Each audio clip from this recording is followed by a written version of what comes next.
सभी झारखंड वासियों को जोहार। आज हम बात करने वाले हैं संजय मेहता जी से, हमारे पास जो मौजूद हैं। और हमारे लगातार देखने को मिला है कि बलियापुर अधिवेशन के बाद लगातार जो यहाँ की जो सभाएं हो रही है जयराम महतो के नेतृत्व में, वो 2 दिन पहले हजारीबाग के गांधी मैदान में हुई और आज डुमरी के कुसमा कुराह के मैदान में हो रही है। तो हजारीबाग की बात करें तो वहाँ पे सुदेश महतो को काउंटर किया गया, और यहाँ पर जो कुसमा कुराह की बात करें तो सीधे सूबे के मुख्यमंत्री को काउंटर किया जा रहा है। इसका मकसद क्या है दादा? नहीं, हम लोग किसी को काउंटर नहीं कर रहे हैं। हम लोग अपने विचारों को जनता के बीच पहुंचाने की कोशिश कर रहे हैं। किसी से कोई ऐसा तो है नहीं कि हमारा व्यक्तिगत लड़ाई, ये लड़ाई हमारी वैचारिक है, ये लड़ाई हमारी नीतियों को लेकर के है, ये लड़ाई झारखंडी हक अधिकारों को लेकर है, ये लड़ाई झारखंड में स्थानीय नीति को लेकर के है, ये लड़ाई झारखंड में नियोजन नीति को लेकर के है, ये झारखंड के विस्थापित लोगों के अधिकार की लड़ाई है। ये लड़ाई नहीं रुकेगी, इसलिए हम लोग लगातार हर जगह सभा कर रहे हैं। किसी से आपसी मनमुटाव और लड़ने की कोई बात नहीं है, किसी को ताकत दिखाने की कोई बात नहीं है।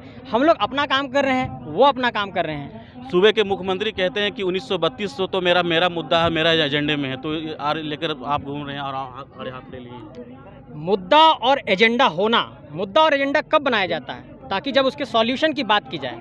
मैं माननीय मुख्यमंत्री महोदय को बहुत ही सम्मानपूर्वक तरीके से ये कहना चाहता हूँ कि 1932 मुद्दा था, मुद्दा है, मुद्दा रहेगा के विपरीत आप इस बात को कहिए कि 1932 जो मुद्दा था उसका समाधान ये रहा।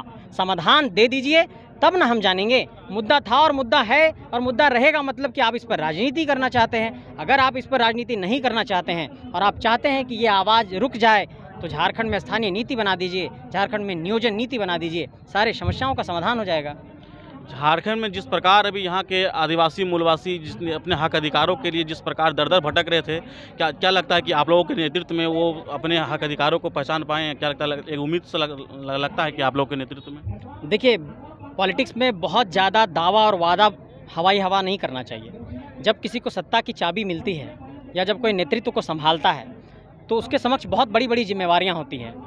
अगर सौभाग्य से कुछ ऐसा अवसर हम जैसे नौजवानों को मिलता है तो सबसे पहले तो हम लोग रिव्यू करेंगे कि सरकार की वित्तीय स्थिति क्या है, राज्य की वित्तीय स्थिति क्या है, नीतियाँ क्यों नहीं बन पाई है, नीतियाँ कहाँ फंसी, क्या परेशानी रही कि नीतियाँ नहीं बन पाई, क्या ऐसा कारण रहा कि सीएनटी और एसपीटी का कानून होने के बावजूद भी यहाँ के आदिवासियों और मूलवासियों की ज़मीनें लूटती जाती रहीं, क्या ऐसा कारण रहा कि यहाँ के विस्थापित लोगों को पुनर्वास के लिए एक बेहतर पॉलिसी नहीं मिल पाई।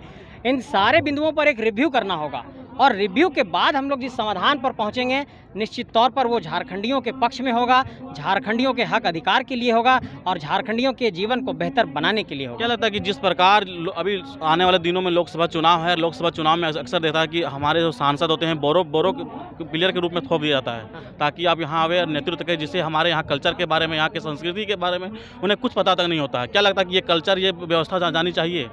मैं इसके लिए सबसे पहले आपके झारखंड सभा चैनल के माध्यम से झारखंड के उन राष्ट्रीय राजनीतिक दलों को ये संदेश देना चाहता हूँ कि जिन लोगों ने हजारीबाग में, चतरा में, गोड्डा में, पलामू में, धनबाद में, रांची में बाहरी लोगों को टिकट देकर के सांसद बनाया, उन पार्टियों को ये साफ तौर पर संदेश है कि आप लोगों को सबसे पहले झारखंडी जो लोग हैं आपके पार्टी के अंदर, उनको आप टिकट देना शुरू करिए। अगर मेरा कोई भाई अगर धनबाद में, धनबाद का भाई लड़ेगा, चाहे वो जेबी केसेस से लड़े या फिर कोई धनबाद का भाई मेरा लड़ेगा भारतीय जनता पार्टी से, कमोबेश ये स्थिति तो रहेगी कि झारखंड का ही आदमी सांसद बना। लेकिन इन लोग आयातित करके लोगों को लाते हैं। गोड्डा के सांसद भागलपुर से आ जाते हैं, हजारीबाग के सांसद बक्सर से आ जाते हैं, रांची के सांसद आ जाते हैं आपके राजस्थान से, पलामू के सांसद आ जाते हैं बक्सर से। तो ऐसे में हमको ये गौर करना होगा कि क्या झारखंडी माटी में इतना ताकत नहीं है कि अपना लीडर कोई पैदा कर सके। इसलिए अपने लीडर को निकालना होगा और राष्ट्रीय राजनीतिक दलों को भी ये संदेश है कि जब टिकट दीजिए तो स्थानीय लोगों को दीजिए और वैसे लोगों को टिकट मत दीजिए जिनका झारखंडी माटी से कोई ताल्लुक और संबंध नहीं है। बात जब चुनाव की आती है तो एक बात कहना, एक जहन में रखना बहुत ज़रूरी है, क्योंकि जब जिस तरह से जयराम महतो के नेतृत्व में या फिर आपके नेतृत्व में जिस तरह भीड़ जमा होती है, क्या लगता है उस भीड़ वोट में परिवर्तित हो पाएगा या फिर कन्हैया कुमार की तरह मतलब सिर्फ हवाई रहकर मतलब? नहीं, ये जो भीड़ है ना, ये विचारों की भीड़ है। ये भीड़ इसलिए पहुंच रही है क्योंकि उनको ये लगता है कि ये लोग संघर्ष कर रहे हैं और कुछ उम्मीद उनको दिखाई पड़ती है। आप एक बात पर गौर करिए, बड़ी रैलियों को करने के लिए हमारे पास गाड़ियों में डीजल डालने के लिए पैसा नहीं है, हम लोगों के पास संसाधन नहीं है, हम लोगों के पास एक बहुत बड़ा कोई कॉरपोरेट शक्ति का पीछे से बैकअप नहीं है। बावजूद इसके लोग 10, 20, 100, 50 करके इतनी बड़ी रैली और सभा कर दे रहे हैं और लोग पहुंच रहे हैं। आप देखिए कि इतनी बड़ी सभा हो रही है 30,000 की। लोगों के पानी पीने के लिए पर्याप्त साधन हम लोग नहीं जुटा पा रहे हैं। ये संघर्ष कर रहे हैं हम लोग, धूप में इतना पसीना बह रहा है, 1.5 साल से हम लोग सब परेशान हैं सड़क पर। इसका मतलब ये समर्पण को, इस सैक्रिफाइस को, इस डेडिकेशन को जनता देख रही है और पब्लिक ये देख रही है कि ये लोग वास्तव में कुछ संघर्ष कर रहे हैं और लगातार सड़क से लेकर के मैदान तक हर जगह सभा कर रहे हैं और ये लोग जनता को जाकर के कुछ ना कुछ कह रहे हैं, अपना विचार फैला रहे हैं। ये जनता देख रही है और इस कारण से ये भीड़ पहुँच रही है। आप लोगों के नेतृत्व में जिस प्रकार सभाएं चल रही है, तो आप लोगों का अग्नि परीक्षा है लोकसभा, इसको आप लोग कैसे निर्वहन कीजिएगा? जनता के पास हम लोग जाएंगे, चुनाव से ठीक पहले जनता से पूछेंगे कि क्या लड़ना चाहिए।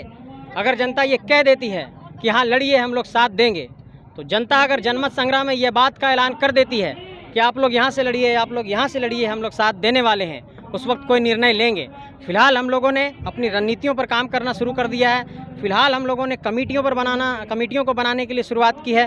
फिलहाल हम लोग अपनी टीम को मजबूत कर रहे हैं और लगातार एक शिकायत मिल रही है कि स्ट्रक्चर नहीं बन रहा है, उस स्ट्रक्चर पर हम लोग काम कर रहे हैं और साफ तौर पर ये कहना चाहते हैं कि झारखंडी भाषा खतियान संघर्ष समिति, ये समिति इसी तरीके से जीवंत रहेगी और जब कुछ पॉलिटिकल हम लोगों का निर्णय आएगा तो उसका भी हम लोग खुलासा करेंगे और वो क्या नाम होगा, उसका क्या लोगो होगा, वो भी हम लोग फिर आप लोगों के समक्ष रखेंगे। संजय जी, अभी देखिए डुमरी में उपचुनाव होना है, जिस प्रकार आपने भी मुख्यमंत्री की सभाएं को लेकर एक सामने समक्ष एक अपने सभा को जिस तरह संबोधित कर रख दिया, क्या लगता है कि बीजेपी या राजसू के गठबंधन वाली जिस तरह सभा होगी, तो आपने क्या लगता है आपको समक्ष से उस सभा कीजिएगा?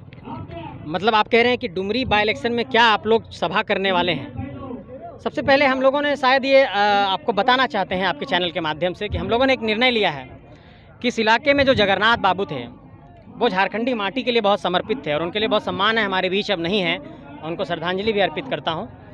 वो 1932 के लिए आजीवन लड़ते रहे और उन्होंने झारखंडी माटी के लिए वास्तव में लड़ाई लड़ी और वो सत्ता में भी रहे और सत्ता में रहने के बावजूद भी उन्होंने हमेशा 1932 की वकालत की। हम लोग ये मानते हैं कि जनता ने 5 साल के लिए उनको मौका दिया था, लेकिन शारीरिक तौर पर हम लोगों को छोड़कर चले गए। उनके विचार आज भी इसी ज़माने में हैं और सरकार ने ये निर्णय लिया कि उनकी पत्नी को मंत्री पद का शपथ दिलाया है और संभवतः उनकी पत्नी चुनाव भी लड़ेंगी, निश्चित तौर पर लड़ेंगी। हम लोग उनके खिलाफ कोई प्रत्याशी नहीं देंगे और इस बाई इलेक्शन में हम लोग ये मानते हैं कि 5 साल का उनको मौका मिला था, वो अपना कार्यकाल को पूरा करें, क्योंकि वो एक बहुत सम्मानित परिवार है इस इलाके का और उनके प्रति हम लोग बहुत सम्मान प्रकट करते हैं। और अगर किसी का देहांत हुआ है और उसमें हम चुनावी अपना एक रास्ता खोजने जाएंगे तो लोग कहेंगे देखो कितने लालची लोग हैं, किसी की डेथ हुई है, किसी की मृत्यु हुई है और ये लोग यहाँ राजनीति चमकाने आए हैं। तो उनके प्रति सम्मान प्रकट करते हुए हम लोग इस बार बाई इलेक्शन से दूर रहेंगे, ये हम लोगों की रणनीति है।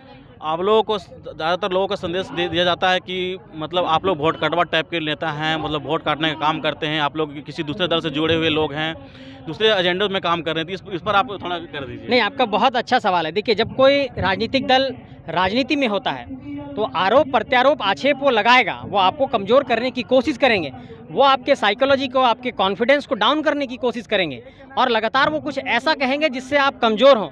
ये आरोप उनका इसलिए है क्योंकि उन्होंने हमारी क्षमता को अभी चुनावी राजनीति में आज तक देखा नहीं है। वो वोट कटवा कह रहे हैं, लेकिन इससे पहले तो हम लोगों ने कभी चुनाव लड़ा नहीं है। तो अगर वो कह रहे हैं इस बात को, तो 24 में जब दिसंबर में परिणाम आएगा, 2024 के दिसंबर के महीने में परिणाम आता है, 12-14 दिसंबर के आसपास ठंड का मौसम रहता है, उस वक्त देखिएगा, उस वक्त ईवीएम से कितनी गर्मियाँ निकलती हैं, उस वक्त पता चलेगा लोगों को। चलिए, बहुत बहुत धन्यवाद। ये थे हमारे संजय मेहता जी, जो हजारीबाग और बरीद विधानसभा के रहने वाले हैं और टाइगर जयराम महतो के साथ काफ़ी संघर्षशील और सक्रिय सदस्य हैं, जो JBKSS के मतलब सक्रिय सदस्य हैं और लगातार अपने कर्मों से, अपने बातों विचारों से लोगों को, झारखंड वासियों को जगाने का प्रयास कर रहे हैं। सबको बहुत बहुत जवाब।